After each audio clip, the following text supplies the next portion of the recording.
করেছো, অন্যায় করেছো, মৃত্যুর জন্য প্রস্তুতি হও। যুবক বলে আমিনুল মুমিনিন,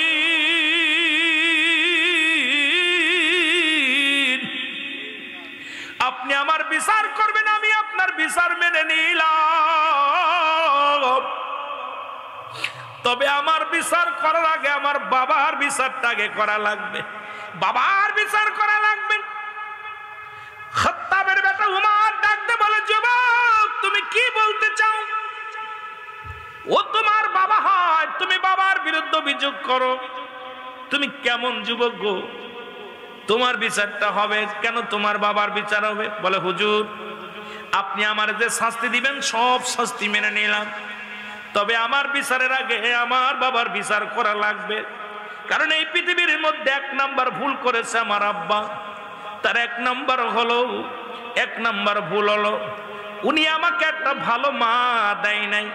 পৃথিবীর মধ্যে উনি আমাকে একটা ভালো মা দেয় নাই। উনি যে মা দিছে সেই মা হলো জিনাকারিনী, সেই মা পৃথিবীর মধ্যে বেগানা পুরুষের সঙ্গে চলাফেরা করে, সেই মা হলো পৃথিবীর মধ্যে হাট বাজার সবই উলঙ্গ বেহায়াপানা অবস্থায় করে বেড়ায়। সুতরাং এক নম্বরে আমি আমার একটা ভালো মা দেয় নাই। আজকে নষ্ট হওয়ার মূল আমার আব্বা যান। উনি যদি আমাকে একটা ভালো মা দিতেন তার থেকে আমি অন্যায়গুলো শিখতাম না। আল্লামা কবীর রহমাতুল্লাহ বয়ান করে দুনিয়ার মানুষ শোনো, জীবন ভরে গুনাহ করছো, গুনাহ করতে করতে আসমান থেকে জমিন পর্যন্ত গুনাহ করে ফেলেছো। বান্দা যখন কবরের ভয়ে জাহান্নামের ভয়ে, বান্দা যখন কবরের ভয়ে জাহান্নামের ভয়ে খাস তওবা করে আল্লাহ বলে ডাক দেয়, আমার আল্লাহ এই বান্দার জীবনের সমস্ত গুনাহগুলো মাফ করে দেয়। জোরে জোরে চিল্লায় বলা যাবে না সুবহানাল্লাহ। সুদখোর হাবিব নাম কি? সুদখোর হাবিব চক্রবৃদ্ধি সুদ খাইতেন। ওনার মতো সুদখোর মুসলমান ওই জামানার মধ্যে, ওই মহল্লার মধ্যে আর কেউ ছিল না। সুদের টাকা প্রতিনিয়ত কালেকশন করতেন, বাড়ি বাড়ি যাইতেন, প্রতিনিয়ত বাড়ি যাইতেন। মানুষের বাড়ি যাইয়া টাকা না পাইলে জোর করে গরু ছাগল ধরে আনতেন, চাউল ডাউল যা পাইতেন ছিনিয়ে আনতেন। হঠাৎ একদিন একজনের বাড়ি গেলেন সুদের টাকার হারা টাকার লভ্যাংশ আনতে। বাড়িওয়ালা বাড়ি নয়, ডাকতে বলে হাবিব বাড়ি আস। হাবিব ডাকতে বলে বাড়িওয়ালা বাড়ি আসুনি, অমুক বাড়ি আসুনি। কয় না। কোথায় গেছে? কয় আজকে টাকা না দিলে বাড়ি থেকে যাব না। এই চক্রবৃদ্ধি সুদ দিন গেলে ডিম পাড়ে, এত পরিমাণ ডিম পাড়ে। মাস গেলেই তো বাড়ি গাড়ি লিখে দেওয়া লাগে, বছরে গেলে তো অবস্থা কাইল, দেশ ছেড়ে চলে যেতে হয়। ঠিক কিনা? আসেনি আপনাদের এলাকায়? কতক্ষণ আসেনি? সব নিয়ে যাবেন কবরে। আস্তে আস্তে আমরা যাই, ওয়াজ শুরু করি নাই, কেবল কথাবার্তা শুরু করছি। হাবিব কি করলেন? দেখে ছোট ছোট মাসুম বাচ্চাগুলো চোখের পানি ছেড়ে কান্দে, খানার জন্য খোদার যন্ত্রণায় কান্দে। হাবিব কয় যতই কান্নাকাটি করুক আমার টাকা দেওয়া লাগবে, আমার টাকা না দিলে কোনো সার নাই। ঘরের বিবি ডাকতে বলে ভাই আজ 3টা দিন ঘরের মধ্যে কোনো খাবার নাই।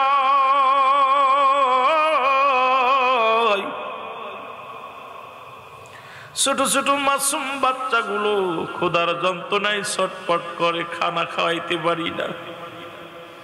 আমি মা, দুঃখিনী মা, সন্তানের মুখে খাবার দিতে পারি না, সহ্য করতে পারি না। আমাকে একটু মাফ করেন, গোছায়া দিব, আস্তে আস্তে করে দিব। কয় তোমার স্বামী কোথায়? কয় টাকা দিতে পারবে না, পালাইছে। ভিতরে ঢুকে দেখে কিছু গোস্ত পাতিলের মধ্যে আছে। পাশে আকিকা হয়েছিল, ওই আকিকার গোস্তটা দিছে, কিন্তু পাকাইবে কমনে, মশলা নাই, লবণ নাই, মরিচ নাই, তেল নাই, কোনো কিছু নাই। রান্না করে খাওয়াইবে সন্তানদের, সেই খাবারের মতো ব্যবস্থা নাই।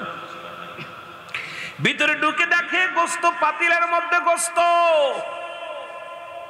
এই সুদখোর হাবিব কি করলেন? এই গোশের পাতিলটা ঘর থেকে ছিনিয়ে নিয়ে বলে আমার টাকা শোধ করতে পারো না, আবার সন্তানদের তুমি গোস্ত খাওয়াও। জোর করে ছিনিয়ে নিয়ে গেলেন গোস্তগুলো। বাড়ি নিয়ে বিবিরে ডাক দে, কয় বিবি জলদি আয়, গোস্তগুলো পাকাও, আমি আসি, গোসল করে এসে খাবো। গোসলের জন্য রওনা হলেন। বিবি গোস্তগুলো টুকরো টুকরো করে কাটলেন, সুন্দরভাবে রান্না করলেন, বোনা করলেন, বুনে একদম পাতিলের মধ্যে রেখে দিলেন। গোসল করে আসার পর স্বামীর সামনে পাতিলটা নিয়ে দিলেন। পাতিল ঘুষায় দেখে রে পুরো গোস্তের একটা টুকরা গোস্ত নাই, পুরো গোস্তগুলো রক্ত হয়ে গেছে। জোরে জোরে চিল্লায়া বলা যাবে না আল্লাহু আকবার। কি হয়ে গেছে? রক্ত হয়ে গেছে। একটা চিৎকার বের বলে, মালিক আমি মানুষের কাছ থেকে জোর করে গোস্ত ছিনিয়ে এনে রান্না করা পর এই গোস্ত যদি, গোস্তের টুকরা যদি রক্ত হয়ে যেতে পারে, আল্লাহ আমি কত মানুষের কাছ থেকে টাকা জোর করে নিয়ে আসে সুদ খায়, আমার অবস্থা কি হবে? আল্লাহ কবরে যেদিন শোয়া দিবে আমার অবস্থা কি হবে? আল্লাহ তুমি আমারে মাফ করে দাও। আল্লাহ আমি পাপী, আমি গুনাহগার, আমি বড় পাপী। আল্লাহ আমাকে আপনি মাফ করে দেন। আমার মতো গুনাহগার আর পৃথিবীর মধ্যে নাই, আমার মতো পাপী আর পৃথিবীর মধ্যে কেউ নাই। আরে মুসলমান একটা চিৎকার মেরে ডাকতে বলে, মালিক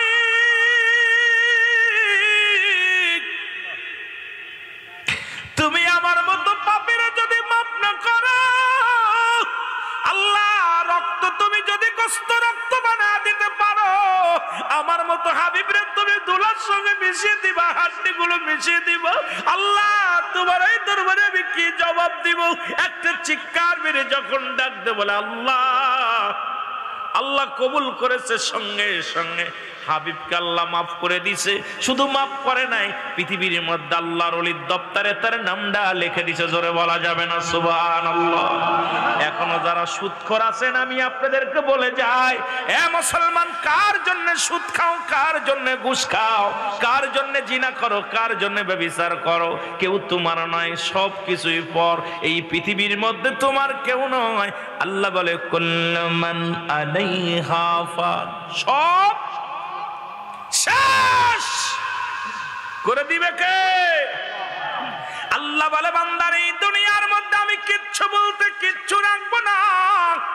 এই জমিনটা আমি রাখবো না, জমিনটা আমি পুড়ায়া তামা বানায়া দিব। এই জমিনের মধ্যে যত মাটি আছে মাটিগুলো পুড়ে হবে তামা। এই জমিনের মধ্যে যত পানি আছে পানিগুলো পুড়ে হবে ছাই। যেদিন কিচ্ছু বলতে কিচ্ছু থাকবে না, সেদিন থাকবে শুধু আমার আল্লাহ। কে থাকবে?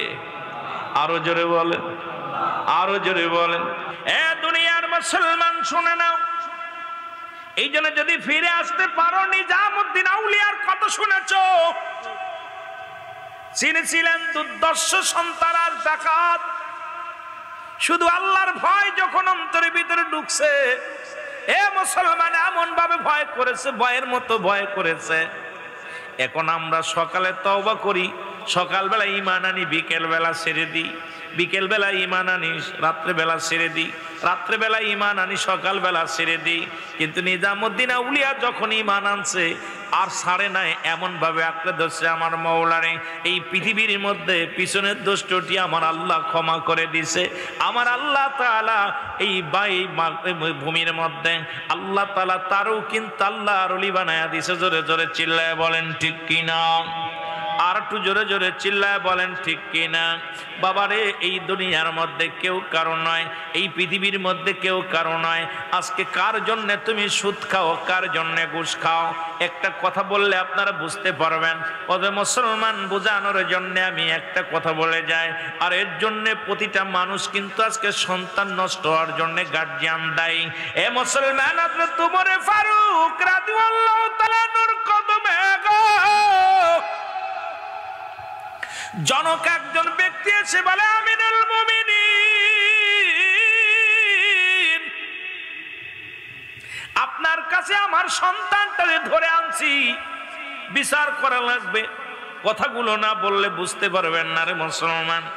বলে, হুজুর আপনার কদমের মধ্যে আমার সন্তানটাকে আনছি, এর বিচার করা লাগবে।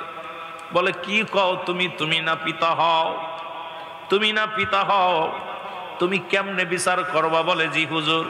বিচার করবেন, আপনি আমার সন্তানের বিচার করবেন। কেমন বাবা, কেমন গার্জিয়ান। আর আমাদের ছেলেরা অন্যায় করলে আরো তার পক্ষে যায় বলি যে অন্যায় করে নাই, তার বিরোধিতা করি।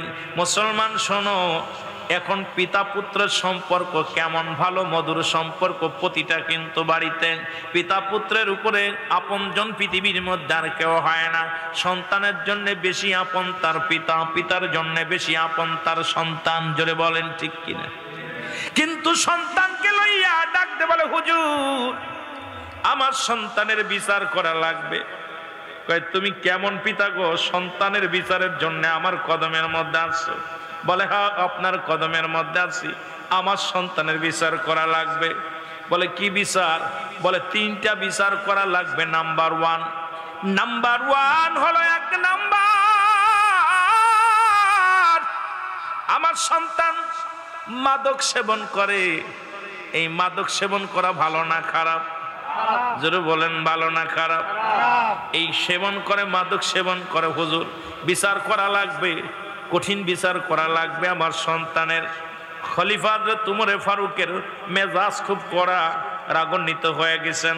মুসলমান রক্ত টকবক করে হযরত উমর ফারুকের যুবকের দিকে আংড়া হয়ে তাকাইলেন। যুবক বলে ও আমিরুল মুমিনিন। উমর ফারুক ডাকতে বলে যুবক, ও যুবক তুমি কি সত্যি মাদক সেবন করো? বলে জি হুজুর। কয় তুমি কি মাদক সেবনের অপরাধ তুমি জানো? কয় হুজুর জানি না। কয় মাদক সেবন করো তোমার মৃত্যুদণ্ড হবে। বলে হুজুর আমি মেনে নিলাম, আপনি যে রায় দিবেন সেই রায় আমি মেনে নিলাম। দ্বিতীয় অপরাধ? কয় দ্বিতীয় অপরাধ? কয় দ্বিতীয় অপরাধ হলো মানুষ হত্যা করছে। আমার সন্তান মানুষকে খুন করেছে। মানুষ খুন করা কি পাপ না গুনাহ? গুনার কাজ না বালা কাজ? জোরে বলেন গুনার কাজ না বালা কাজ? বড় পাপ মানুষ হত্যা করা। বলে হুজুর সন্তান তো মানুষ হত্যা করেছে, বিচার করা লাগবে। খলিফা হযরত উমর ফারুক কয় যুবক তুমি কি জানো মানুষ হত্যা করেছো, মহাপাপ করেছো, এর অপরাধের শাস্তি তুমি জানো? কয় না। কয় শাস্তি হলো তোমার মৃত্যুদণ্ড। কয় হুজুর আমি মেনে নিলাম। 3 নাম্বার অপরাধ এই পৃথিবীর মধ্যে, 3 নাম্বার অপরাধ হলো, শুনে নাও। এর 3 নাম্বার অপরাধ ডাকতে বলে হুজুর 3 নাম্বার অপরাধ আমার সন্তান জিনাকারী, জিনা করে। আজকেও দেখলাম মুসলমান আবু হুরায়রা রাদিয়াল্লাহু তাআলা থেকে বর্ণিত একখানা হাদিস, বান্দা যখন পাপ করে, জিনা করে, এই অন্যায় করার পর যদি বান্দার সঙ্গে সঙ্গে ক্ষমা চায়, আমার আল্লাহ তারে মার্জনা করে। যেমন পাপটা করার পর যদি সে ক্ষমা চায় আল্লাহর দরবারে, ওই পাপিষ্ট বান্দা কিন্তু আল্লাহর দরবারে ক্ষমা পাওয়ার যোগ্য।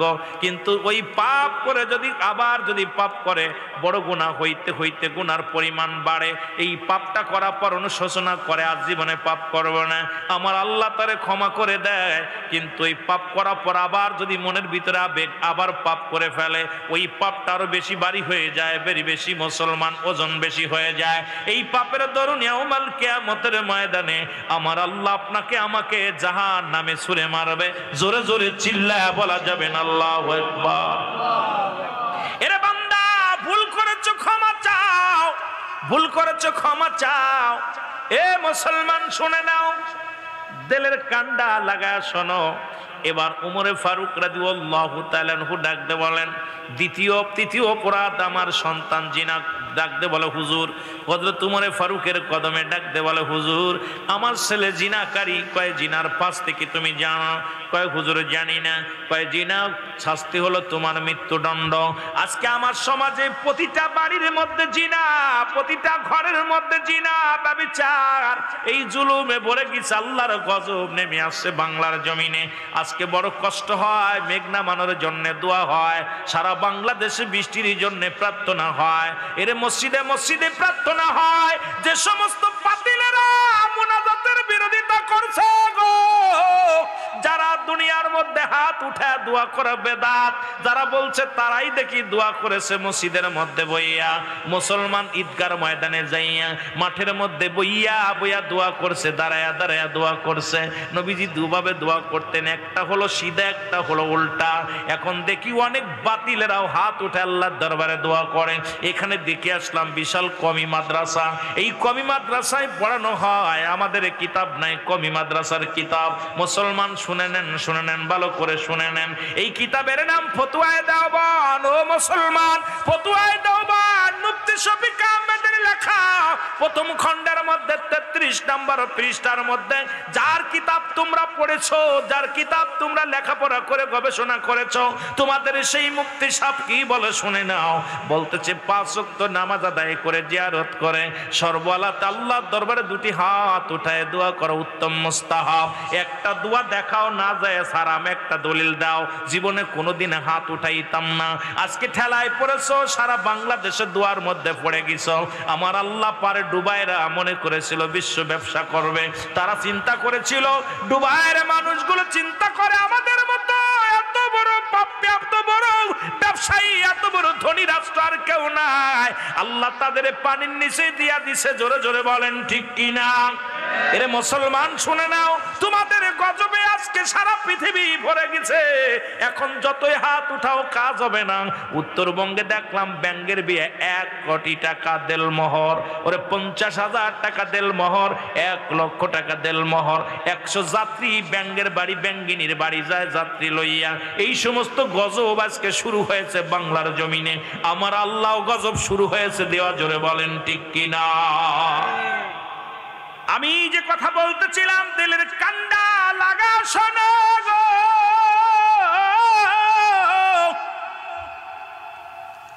শাস্তি হলো, বিধান হলো, পাপের শাস্তির বিধান শোনো, জিনার শাস্তির বিধান শোনো। যদি কোনো যুবক যুবতী জিনা করে, শুনে নেন, মেম্বার সাহেব আছে, আপনারা ভালো করে শুনে নেন, যদি কোনো যুবক যুবতী জিনা করে, এই জিনার পরিমাণ যাই হোক না কেন, যদি পাপ করে, এই যুবককে 100 ডুরা তার গায়ের মধ্যে মারতে হবে। এমন ভাবে মারতে হবে, ও মুসলমান 4-5টা মারা পর যেন মারা যায়, এমন ভাবে আঘাত করতে হবে, মারা যাবে কি বাঁচবে দেখার সময় নাই। বেতের আঘাত করতে হবে, যদি মারা যায়, মারা যাওয়ার পর ওই যুবক যুবতীরই কি করবে? গোসল করাবে। তারা গোসল পাবে, তারা জানাজাও পাবে, তারা কবরও পাবে, দাফন কাফন সবই পাবে। বাকি যে বেতের আঘাতগুলো থাকবে, এটা কবরের উপর রাখাইতে হবে। একটা যুবকরে যদি, একটা যুবতী যদি আজকে লাকসামের জমিনে, আজকে যদি কুমিল্লার জমিনে একটা বিচার করা হতো, আমার বিশ্বাস যুবক যুবতীর জিনা ব্যভিচার চিরতরে বন্ধ হয়ে যেত। জোরে বলেন ঠিক কিনা? আজকে মুসলমান শুনে নাও, শুনে নাও, আজকে ঘরের মধ্যে জিনা, বাড়ির মধ্যে জিনা, হুজুরে হুজুরে জিনা। আজকে শুধু বলৎকার দেখলাম গত মাসেও, মুসলমান এ মাসেও দেখেছি, পত্রিকা খুললেই শুধু বলৎকার। আজকে মাদ্রাসায়, আজকে তাদের কাছেও নিরাপত্তা নাই। আজকে মাদ্রাসার লাইনে পড়াইতেও ভয় পায়, কারণ হুজুর যে কাজ শুরু করেছে, স্ত্রী থাকতেও ছোট ছোট বালকদের সাথে বলৎ করা শুরু করেছে। আজকে আমাদের দিক থেকে মানুষ মুখ ফিরে নিচে। জোরে জোরে বলেন ঠিক কি? আমার বন্ধুগণ গভীর মনোযোগ। হযরত ওমর ফারুক রাদিয়াল্লাহু তাআলা আনহু ডাকতে বলে, যুবক তুমি মৃত্যুর জন্য প্রস্তুতি হও। এত বড় অপরাধ করেছো, অন্যায় করেছো, মৃত্যুর জন্য প্রস্তুতি হও। যুবক বলে, আমিনুল মুমিনিন,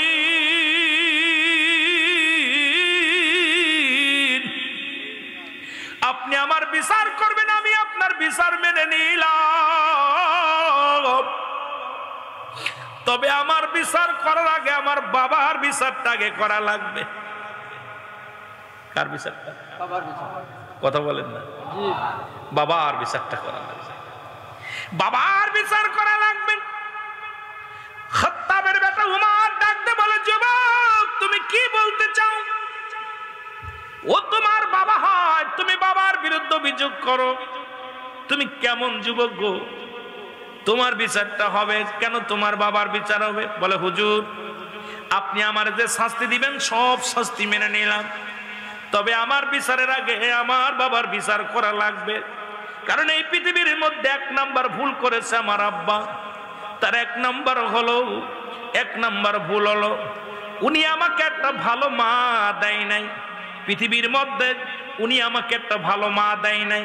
উনি যে মা দিছে সেই মা হলো জিনাকারিনী, সেই মা পৃথিবীর মধ্যে বেগানা পুরুষের সঙ্গে চলাফেরা করে, সেই মা হলো পৃথিবীর মধ্যে হাট বাজার সবই উলঙ্গ বেহায়াপানা অবস্থায় করে বেড়ায়। সুতরাং এক নম্বরে আমি আমার একটা ভালো মা দেয় নাই। আজকে নষ্ট হওয়ার মূল আমার আব্বা জান। উনি যদি আমাকে একটা ভালো মা দিতেন তার থেকে আমি অন্যায়গুলো শিখতাম না। আমি যুবকদের বলে যাই, তোদের পায়ে ধরে বলে যাই, ও আমার যুবক বাবারা যারা বিয়ে করিস নাই, তোদেরকে আমি অনুরোধ করে যাই, প্রয়োজন হলে একজন রিক্সা চালকের মেয়ে বিয়ে কর, ভ্যান চালকের মেয়ে বিয়ে কর, একজন দিনমজুরির মেয়ে বিয়ে কর। আগে খোঁজ নিবি মেয়েটা নামাজ পড়তে পারে কি না, ওই মেয়েটা পর্দায় থাকে কি না, ওই মেয়েটা পৃথিবীর মধ্যে কোরআন হাদিস জানে কিনা, ওই মেয়ের মা তার শ্বশুর শাশুড়ির খেদমত করে কিনা। এইটা আমরা এখন সুন্দরী পূজারী হয়ে গেছি। আজকে আমার সমাজ নষ্ট হওয়ার মূল কারণ হলো আমাদের গার্জিয়ান গুলো। আজকে আমাদের যুগে আগে যখন বিবাহ শাদী হতো, আমাদের মাথা পিতা মুরব্বী দাদাগণ যেত, যে আগে দেখতো কালো হোক মেয়ে কোন গোষ্ঠীর, আগে মেয়ের নানার পরিচয় নিত, নানার মাতৃকুল পিতৃকুল গুলো টুকায় টুকায় বাইর করতো। তারা রূপ দেখতো না, তারা দেখতো গুণ। আর আমরা দেখি রূপ, এই জন্য প্রতিটা সংসারের মধ্যে জিনা ব্যভিচার। আজকে আমার সমাজ সুন্দরী পূজারী হওয়ার কারণে, আমরা শুধু ধলা চামড়ার পূজারী হওয়ার কারণে আমার জাতি, আমার সমাজ, আমাদের মুরব্বী গ্রাম আজকে বৃদ্ধাশ্রমে জায়গা হয়। আজকে আমার মা আমার বাবা বৃদ্ধাশ্রমে কেন যায়? এর একটা মূল কারণ হলো ঘরের লক্ষ্মী ভালো না। জোরে জোরে চিল্লায় বলা যাবে না, ঠিক কি না? যুবক, এখনো সময় আছে। পৃথিবীর মধ্যে যদি একটা দিনদার মহিলা যদি তুমি বিবাহ করতে পারো, যদি নামাজি আল্লাহওয়ালা পর্দাশীল একটা নারী যদি তুমি তোমার ঘরে আনতে পারো, সেই নারী দ্বারা তুমি অপমানিত অপদস্থ হবে না, জীবনেও তুমি লাঞ্ছিত হবে না, তোমার মা বাবা কষ্ট পাবে না, জীবনেও তোমার মা বাবার দুঃখ দিবে না, তোমার ভাইয়ের দুঃখ দিবে না, তোমার বোনের দুঃখ দিবে না। কারণ এই সুন্দরী চামড়া আইনা এমন অবস্থা করেছো, বাড়িটারে একটা দূষণ বানিয়ে ফেলেছো। ওই সংসারের ভিতরে শান্তি নাই, সংসারের ভিতরে উন্নতি নাই, সংসারের ভিতরে 24টা ঘন্টা গোলযোগ লেগে আছে, হরতাল লেগে আছে। জোরে বলেন ঠিক কিনা? হরতাল বোঝেননি? কথাবার্তা বন্ধ হয়ে থাকে। বিবি জাতি কয় ডানি যদি বাই যান ওদিন আর কথা নাই। কথা বলেন ঠিক কিনা? আমার বাবারা, 2 নাম্বার অপরাধ হলো মুসলমান। আমার এই 1 নাম্বারের মধ্যে যায় আমার মা বোনেরা যারা আলোচনা শুনতেছেন, আমি আপনাদের অনুরোধ করব, এর আগে আপনার দাদি, আপনার নানি, আপনার মাকে বলবেন, মা ও আমার দাদি, আমার নানি, তুমি একটা রিক্সা চালকের সঙ্গে বিয়ে দাও, ভ্যান চালকের সঙ্গে বিয়ে দাও, কিষান দেয় সেই ছেলের সঙ্গে বিয়ে দাও, দুঃখ নাই। দেখবা শুধু ছেলেটা 5 ওয়াক্ত সালাত আদায় করে কিনা, ছেলেটা কি হালাল খোর বান্দা। আমরা দেখি এখন কত টাকা বেতনে চাকরি করে ছেলে, কত টাকা ঘুষ খায়। আরে পড়া কপাল, আসন 3 তালা বানাইলি, এর মধ্যে তোর হারাম টাকা কয়টা আছে একবার হিসাব করে দেখ। 10 তালা বানাইলি, হারাম টাকা কতগুলো আছে। সরকার যেটা বেতন দেয় এটা দিয়ে যদি ঠিক মতো চলো, 2টা লবণ ভাত খাওয়া যায়, তুই 4 তালা 5 তালা বাড়ির মালিক কেমনে হলি? তার মানেই তোর আছে সুদখোর, তোর মধ্যে আছে ঘুষখোর।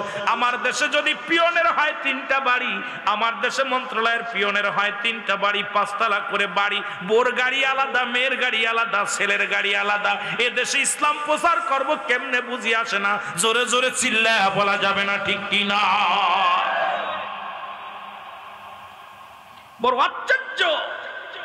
আমি বলবো বাদান নেই, ও আমার মা বোনেরা শুনে নেয়। আমি বলবো না তুমি বক্তা বিয়ে করো, আমি বলবো না আলেমরে বিয়ে করো, কারণ এত আলেম পাবা কই, এত বক্তা পাবা কই? তুমি চাইবা বাগো একটা হালাল খোর বান্দা, ঠিক কিনা? একটা হালাল খোর বান্দা, একটা নামাজি ব্যক্তি, সত্যবাদী, আল্লাহওয়ালা, এমন একটা ছেলের সঙ্গে যদি তোমার বিয়ে হয়, এই দুনিয়ার মধ্যে শান্তি, দুনিয়ার মধ্যে শান্তি। বলতে পারো দাড়িওয়ালা দেখলেই তো পছন্দ হয় না, মারে তুমি কদিন দুনিয়ার মধ্যে বাঁচবা? এই দুনিয়ার জিন্দেগি 60টা বছর, 50 বছরের জিন্দেগি, যেখানে কবরে তুমি সারা জিন্দেগি আবাদান আবাদান চিরস্থায়ী পড়ে থাকবা যে জায়গা, ওই চিন্তা একবার কেন মাথায় আসে না? জোরে জোরে বলেন ঠিক কিনা? মুসলমান গভীর মনোযোগ। দাউস ওই সমস্ত ছেলেরা, যে সমস্ত ছেলেরা ছেলে কোলে জন্ম নিয়ে কান ফুরায়, নাক ফুরায়, গলার মধ্যে সোনার চেন দেয়, হাতে দাউসের পিতামাতা দুনিয়াতেও শান্তি, পরপারেও শান্তি, কবরেও শান্তি। দাউসের পিতামাতাকে বিনা হিসেবে জাহান্নামে দিয়া দিবে। এখন এই রকম ছেলে মেয়ে যারা আছে, এগুলো কি আজকে বাড়িতে তাদেরকে ত্যায্য করা জায়েজ আছে কিনা? আপনাদের দুটো পায়ে ধরে বলি, এইরকম ছেলে এইরকম মেয়ে থাকলে আজকে বাড়ি যাইয়া রাত ভরে ডিসিশন নেবেন বিবির সাথে বলে যে রুহুল আমিন সাহেব তো বলছে ছেলে মেয়ে দাউস হইলে তার বাপ মা জাহান্নামে যাবে। এখন তো ছেলে তো লাইনে আসলো না, মেয়ে তো আর লাইনে আসতেছে না, কি করা যায়? এখন সকালবেলা ডিসিশন নিয়ে ডিসি অফিসে যাই একটা এফিডেভিট করে তারে ত্যায্য করে দিবেন। ওই ছেলে মেয়েরে একবার এফিডেভিট করে দিবেন। ওই ছেলের দায় দায়িত্ব আপনি না। ওই মেয়ে যদি বাঁচতে চান, জাহান্নাম থেকে বাঁচতে চান, জাহান্নাম থেকে বাঁচতে চাইলে ছেলেকে মেয়েকে পরিত্যাগ করেন। কারণ আল্লাহ পাক রাখছে আমানত, আমানতের খেয়ানত করার অধিকার আপনার নাই। জোরে বলেন ঠিক কিনা? জোরে বলেন ঠিক কিনা? আমার ভাইয়েরা, আমার বন্ধুরা, আমার যে কথা বলতেছিলাম, যে কথাগুলো বলতেছিলাম, 2 নম্বর অপরাধ, 2 নম্বর অপরাধ আমার বাবার। সে আমার একটা ভালো নাম দেয় নাই, একটা ভালো নাম দেয় নাই। এই নামের গুণেও কিয়ামতের ময়দানে অনেক বান্দা পার হয়ে যাবে, অনেক বান্দা পার হয়ে যাবে, বান্দি পার হয়ে যাবে। ওই নামের ওসিলায়, ওই নামের গুণে অনেক মানুষগুলো পাপ থেকে বেঁচে যাবে। আল্লাহ তাআলা সুন্দর একটা নাম রাখার ব্যবস্থা করে দিক প্রতিটা মানুষের। কারণ বান্দা যখন দুনিয়ার মধ্যে আগমন করবে, বান্দি যখন দুনিয়ার মধ্যে আগমন করবে, সুন্নাতে রাসূল হলো 7 দিন পরে ওই সন্তানের নাম আকিকা করে সুন্দর একটা নাম রাখতে হবে। আমার দেশে এখন নাম তার এভাবে রাখা হয় না, দেখা যায় পেটের ভিতরে থেকেই নাম রাখা হয়ে যায়। অনেক সময় দেখা যায় বাসর ঘরেই নাম রাখা হয়ে যায়। স্বামী স্ত্রী বিয়ে হয়েছে, বাসর ঘরে যায়, নফল নামাজও পড়ে না, কোরআন তেলাওয়াত করে না, দোয়া টোয়া করে, দোয়া করে না, দোয়া কালাম কিচ্ছু করে না। বয়া বয়া কয় নার্গিস, কয় কি? কয় যদি আমার একটা ছেলে হয় নাম রাখবো শাহরুখ খান। কি খান? জোরে বলেন কি খান? শাহরুখ খান। নার্গিস কয় ও রুহুল আমিন, আমি তো মনে মনে করেছি আমার যদি একটা মেয়ে হয় নাম রাখবো কারিনা। কি নাম? কথা বলেন। স্ত্রী কয় রাখ মেয়ে হবে, ছেলে আর স্বামী কয় ছেলে হবে, দুজনেই কিন্তু নাম রাখা হয়ে গেছে। আজকে এই সন্তান দুনিয়ার মধ্যে আসে জিনা ব্যভিচার শুরু করে দিছে। কারণ রাসূল বলছে সন্তান ছেলে মেয়ে যেই হোক না কেন 7 দিন পরে আকিকা করে সুন্নাতে রাসূল অনুযায়ী যদি নাম রাখতে হয়, ও মুসলমান শুনে নাও, দুনিয়ার মধ্যে আগমন করার পর 7 দিনের একদিন আগে নাম রাখা দূরত্ব নাই। ছেলে হোক আর মেয়ে হোক, ওই 7 দিনের একদিন আগে নাম রাখা দূরত্ব নাই। 7টা দিন পরিপূর্ণ হয়ে যাবে, ওর নখ কাটবে, ওর মাথার চুলগুলো কামাবে, সুন্দর মুসলমান গাটা সুন্দরভাবে ধোয়া দিবে, সুন্দর একটা নাম রাখবে। ছেলে হলে 2টি পশু কুরবানি করবে, মেয়ে হলে একটা পশু কুরবানি করবে। সুন্দর একটা হাদিস কুরআন অনুযায়ী সুন্দর একটা নাম রাখবে। কিন্তু আমার দেশে এখন তা তো দূরের কথা, বাসর রাত্রেই নাম হয়ে যায়। শুধু তাই নয় রে মুসলমান, দেখা যায় 7 মাস 8 মাস ছেলে হবে না মেয়ে হবে। এখন আলট্রাসাউন্ড করলেই ডাক্তার কয় তোর পেটে মেয়ে, তোর পেটে ছেলে, আর সেই নাম রাখা হয়ে যায়। এ মুসলমান, এই সন্তান জীবনেও আল্লাহ হতে পারে না। এই সন্তান বড় হয়ে হয় সন্তানাস, এই সন্তান হয় জিনাকারী, এই সন্তান হয় গীবাতখোর, এই সন্তান হয় জুলুমখোর, এই সন্তান হয় ঘুষখোর, এই সন্তান হয় ঘুষখোর সুদখোর। কারণ এই সন্তান তো ভালো হওয়া সম্ভব নয়। ও মুসলমান শুনেন, আপনাদের হাতে ধরে বলে যায়, এখন বলতে পারেন হুজুর আমাদের বাপ মা তো নাম রাখছে, তবে আমরা কেন ভালো হলাম? আল্লাহ দয়া করছে তাই ভালো হয়েছেন। বর্তমান রাসূলের বিধান, আল্লাহর বিধান মানেন না হলে কিন্তু বিপদগামী হয়ে যাবেন। জোরে জোরে বলেন ঠিক কি না? এখন আর অধিকাংশ ডাক্তার নার্স দেখবেন ওই আজান, এই যে আমাদের কিছুদিন আগে এক মন্ত্রী কয় আজান দিলে মনে হয় যে বিশ্বের জন্য খদ্দের ডাকতেছে। আমি মাটির তলে বুইতা গেছি, আমার দেশের মন্ত্রী মিনিস্টারদের কথা কিছু কিছু মানুষ, সব না, বলছে আমার দেশে যখন আজানগুলো এত খারাপ লাগে, বিশ্রী লাগে, যে আজান দিলে মনে হয় খদ্দের টানতেছে বিশ্বে। তা এদের মুখ থেকে এদের জন্মটা হয়েছে ওরকম হাসপাতালে। কারণ আমাদের দেশে নার্স ডাক্তার অধিকাংশ হিন্দু, বৌদ্ধ, খ্রিস্টান। ওই যখন হয় যখন সিজার করে তখন ওর কালেমা যায় না, ওর জবান ওর কানে আজান দেয় না, আজান ওর ভালো লাগবে না, জীবনেও কোনোদিন আজান দিলেই ওর মন খারাপ হয়ে যাবে, কারণ ও তো আজান শোনে নাই। জোরে বলেন ঠিক কি না?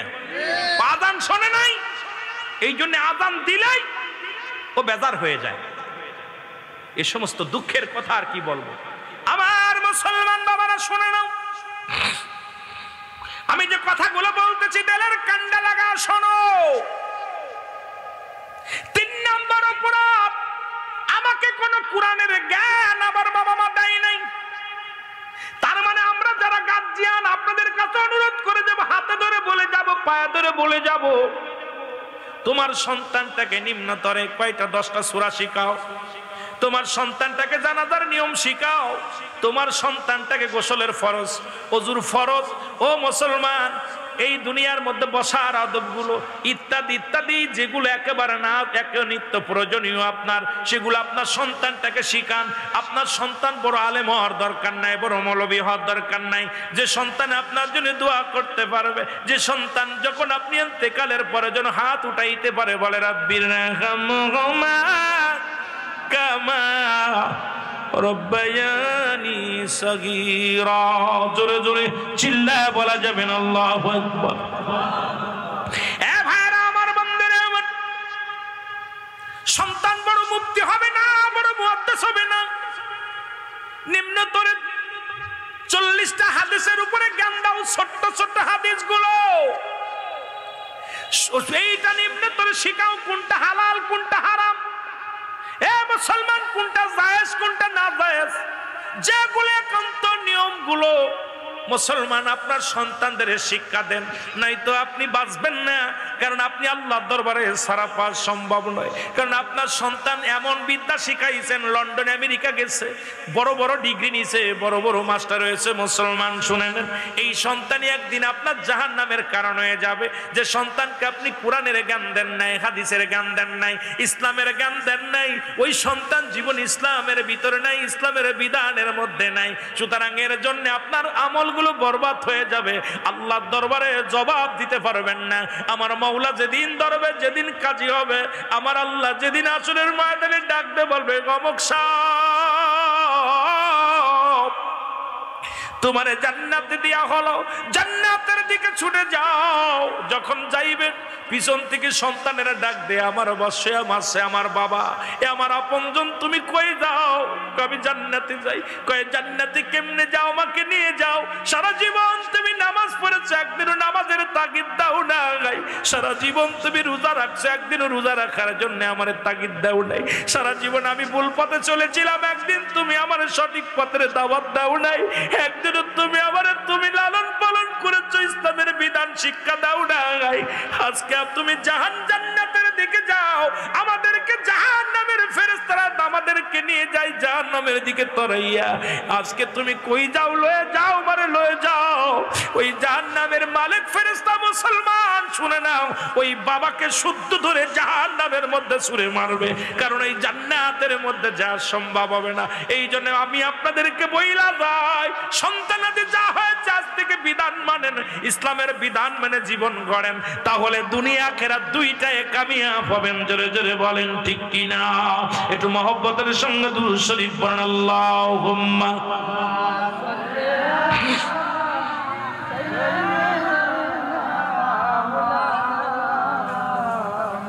ওয়ালা আলি সাইয়্যিদিনা।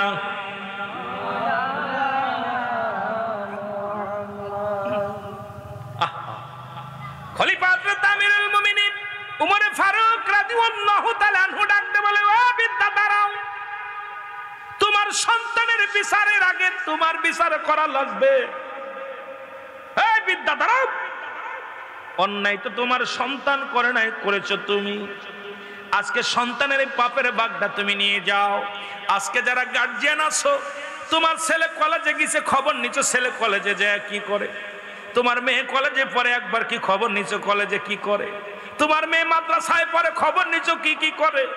এতনা বড় এক মোবাইল কিনে দিছো, ওই মোবাইলে রাত ভরে সিটিং করে, মোবাইলে বান্ধবীর কাছে দরখাস্ত লেখে, বন্ধুর কাছে দরখাস্ত লেখে, একবার খবর নিছো, পরে মেয়েদের হাতে মোবাইল লাগায় দিছো, পাপের বোঝা কিনে দিছো, ছেলের হাতে মোবাইল কিনে দিছো, এই মোবাইলের ভিতর পাপের রাজ্য ভরে নিছে, সারা রাত ভরে পাপের রাজ্য দেখবে, ফজরের নামাজের সময় ঘুমাইবে। ওরে মুসলমান শুনে নাও, কিয়ামতের ময়দানে বাঁচবে কেমনে?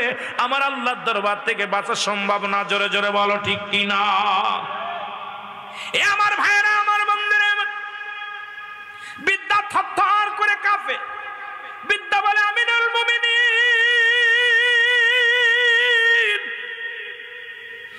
আমাকে একটু সুযোগ দিন, আমার আল্লাহ যেন আমার মাফ করে দেয়। এত বড় অপরাধী আমি, আজকে সন্তানের ভুলের জন্য আমি বড় দায়ী, সন্তান নষ্টের জন্য আমি বড় দায়ী। আপনি আমাকে তওবা করায়া দেন, আল্লাহ যেন আমারে মাফ করে দেয়। খলিফা হযরত উমর ফারুক তওবা করায়া দিলেন। ও মুসলমান, বাবা সন্তানকে দুজনকেই তওবা করায়া দিলেন। আমি আপনাদের অনুরোধ করি, আজকে সন্তান আদি হয়েছে, ওই সন্তানের প্রেমে পড়িয়া সন্তানের কিছু বললেন না, ওই সন্তান ছোট্ট থাকতে কিছু বলেন না, একটু বড় হলে সন্তান বাড়ি থেকে রাগ করে যাবে, কিছু বলবেন না, একটু বড় হইলে যখন বড় হয়ে যাবে, ইনকাম শিখবে, সন্তানের কিছু বললে আপনাকে আঘাত করবে, খাইতে দিবে না, ওই সন্তান নষ্টের জন্য আপনি দায়ী। ছোটবেলা থেকে যদি কোরআন শিক্ষা দিতেন, ছোটবেলা থেকে যদি নামাজ শিক্ষা দিতেন, ছোটবেলা থেকে যদি ইসলামের বিধান শিখাইতেন, ও মুসলমান শুনে নাও, ছোট্টবেলা থেকেই যদি ওই কাদা কাদা যদি সেনে যা বানাইবেন তাই হবে। ওই কাদা যখন শুকায় যাবে আর কিচ্ছু হবে না, তখন চোখের পানি পড়া ছাড়া আর কোনো কিছু করা সম্ভব হবে না। এই জন্য আমি আপনাদেরকে বলি, যাদের সন্তান আদি আছে, আজ থেকে তওবা করবেন, বাড়ি যেয়ে শুরু করবেন। সন্তান নামাজ না পড়লে তাগিদ দিবেন, তার পাতে ভাত দিবেন না, মেয়ে পর্দা না করলে তারে বাড়ি রাখবেন না। আমি আপনাদেরকে অনুরোধ করি, এই সন্তানের কারণে যাবেন জান্নাতে, আবার সন্তানের কারণেই যাবেন জাহান্নামে। জোরে বলেন ঠিক কিনা? যেমন রাসূল পাক সাল্লাল্লাহু আলাইহি সাল্লাম বলেন, সাহাবীরা রে, তোমরা কে কবুলাদের সওয়াব পাইতে চাও? সাহাবীরা বললে, ইয়া রাসূলুল্লাহ, ইয়া হাবিবাল্লাহ, কে বানা চায়? নবী বললেন, তোমাদের বাড়ি যাদের পিতা মাতা জিন্দা আছে, সালাম দিবা, আসসালামু আলাইকুম মা, আসসালামু আলাইকুম বাবা। তোমার আমলনামায় একটা করে কবুল হজের সওয়াব লেখা হয়ে যাবে। জোরে বলেন মারহাবা। কয়টা? একটা করে কবুল হজের সওয়াব। সাহাবীরা বলে, হুজুর, এই আমলটা যদি বেশি একাধিকবার করি? নবীজি বললেন, তোমরা যতবার করবে, যতবার আব্বা মারে দেখছেন, সন্তান ভালো সন্তান হইলে কত লাভ। আর সন্তান খালি একবার যে আপনার মারে যে আসসালামু আলাইকুম মা, আসসালামু আলাইকুম বাবা, তোমার আমল নামে একটা করে কবুল হজের সওয়াব লেখা হয়ে যাবে। সুবহানাল্লাহ বলেন না? আস্তে কইবেন না, জোরে কইবেন, আরো জোরে কর না। আব্বা মারে সালাম দিছেন, কেডা কেডা দিছেন? হাত তুলেন দেখি, সত্যি কথা বলবেন, মিথ্যা বলবেন না। কেউ মিথ্যা বলবেন না, মিথ্যার কোনো কারণ দরকার নেই। আপনার আব্বা মারা সালাম দেন তো? বাড়িতে সালাম দেন, লজ্জা করে। প্রেমিকারে সালাম দেয় বারবার, মোবাইল দিয়ে আসসালামু আলাইকুম, আসসালামু আলাইকুম, আসসালামু আলাইকুম, আসসালামু আলাইকুম। ওরে বাবারে বাবা, কত বুঝেনি? হ্যালো আসসালামু, সালামটা ঠিক মতো সালাম, কত বুঝেনি? আহা, সালাম কি সালাম, কত বুঝেনি? এখন তো সালাম, আসসালামু আলাইকুম, সালামটাও সহি শুদ্ধ নেই, এমন ভাবে সালাম দিছে। আমার দাদু ভাইয়েরা শুনে নেন, আজকে নবীজি যখন বললেন, সাহাবীরা অজান নয়নে কাঁদতে লাগলেন। কিছুদিন আগে যারা বাবারা হারাইছে, মারে হারাইছে, বলে, ইয়া রাসূলুল্লাহ, ইয়া হাবিবাল্লাহ, এই আমলটা যদি কিছুদিন আগে শুনতে পারতাম, তাহলে আমাদের আব্বা মা তো আজকে দুনিয়ার মধ্যে নাই। কত বড় একটা আমল থেকে আমরা বঞ্চিত হয়েছি। দেখেন না, সাহাবীরা প্রতিযোগিতাও তো আমল নিয়ে, কে কত কার আগে কত কে আমল করবে। আমাদের খালি বাড়ি গাড়ি নিয়ে ব্যস্ত, কে প্রতিযোগিতা, আর সাহাবীদের ছিল আমল নিয়ে ব্যস্ত, যে কোন আমলটা, কোন হাদিসটা বেশি মুখস্থ করবে, কোন আমলটা বেশি করা যাবে, কোন আমলটা করলে নবীজির ভালোবাসা পাবে, কোন আমলটা করলে আল্লাহ পাক খুশি হবে, কোন আমল করলে জান্নাতে আগে যাওয়া যাবে। এই প্রতিযোগিতা ছিল সাহাবীদের ভিতরে। জোরে বলা যাবে না আল্লাহু আকবার? সাহাবীরা কাঁদতেছে। আমার আল্লাহ নবী রাহমাতুল লিল আলামিন দেখে সাহাবীদের চোখে পানি। নবীজি বললেন, তোমরা কেন কান্দো? কয়, হুজুর, আমরা যদি আমলটা আগে জানতাম, যদি আগে বলতেন, তাহলে আমরা তো এই নেকি থেকে বঞ্চিত হতাম না। আমাদের মা নাই, 1 মাস আগে 2 মাস আগে আব্বা মা চলে গেছে, কষ্ট মনের ভিতরে। আমার আল্লাহ কয়, হাবিব ওদেরকে শিখাইয়া দেন। ওই যে আপনার আদম আলাইহিস সালাম দোয়া করেছিল নিজের জন্য, আর আমার আল্লাহ শিখায় আমার হাবিবরে তার বান্দা বান্দির জন্য।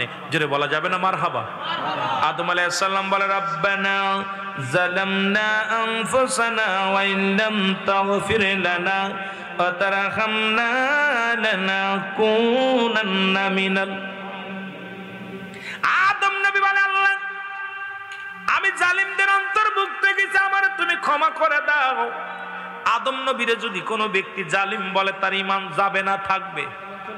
ঈমান চলে যাবে। কেন আদম নবীর কেউ জালিম বলার মতো ক্ষমতা নেই, কিন্তু আদম নিজেই বলছে আল্লাহ রব্বানা যালামনা, ও আমার রব, ও আমার প্রভু, আমার আল্লাহ আমি জালিমদের অন্তর্ভুক্ত হয়ে গেছি, আমারে ক্ষমা করে দাও। আর আমার নবীরে আমার আল্লাহ শিখায় যাদের রব্বানা ঈমান